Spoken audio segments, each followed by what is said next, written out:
सुधीर जी की दो संतानें थीं, बड़ा बेटा राजन और छोटी बेटी अंजलि। राजन शहर में बड़ी नौकरी करता था। अंजलि की शादी एक मध्यम परिवार में हुई थी। पति एक साधारण सी नौकरी करता था।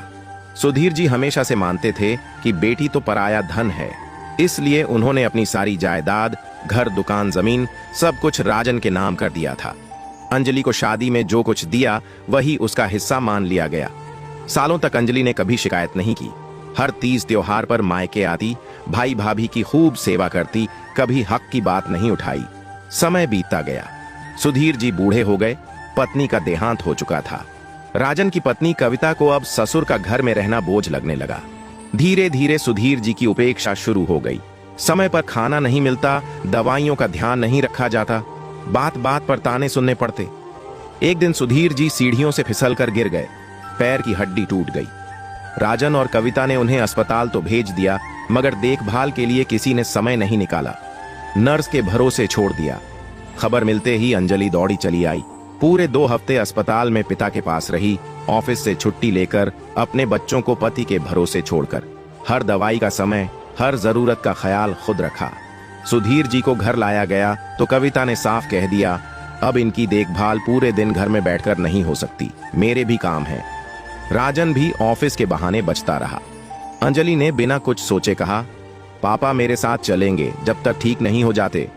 राजन और कविता को जैसे मन की मुराद पूरी हो गई, फौरन हामी भर दी। अंजलि अपने छोटे से घर में पिता को ले गई। पति ने भी पूरा साथ दिया, बल्कि खुद अपने हाथों से ससुर की सेवा में मदद करता। 3 महीने अंजलि ने दिन रात एक करके पिता की सेवा की। अपनी नौकरी में अनपेड लीव तक ले ली। सुधीर जी धीरे धीरे ठीक होने लगे। एक शाम बैठे बैठे उन्होंने अंजलि से कहा, बेटा, मैंने तुझे कभी अपनी संपत्ति में हक नहीं दिया, यह सोचकर कि बेटी तो पराया धन है, उसका हक तो ससुराल में है।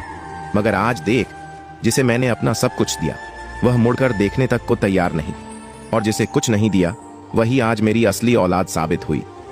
अंजलि की आंखों में आंसू आ गए। पापा, मैंने कभी हक के लिए सेवा नहीं की, आप मेरे पापा हैं, यह मेरा फर्ज था।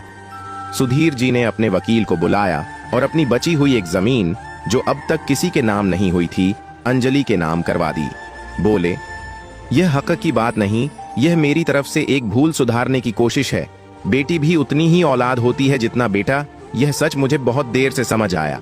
जब यह बात राजन को पता चली, वह भागा भागा आया नाराजगी जताने, मगर सुधीर जी ने शांति से कहा, बेटा, जो मैंने तुझे दिया वह वापस नहीं लूंगा, वह तेरा हक है, मगर जो बचा है उस पर फैसला लेने का हक भी मेरा है।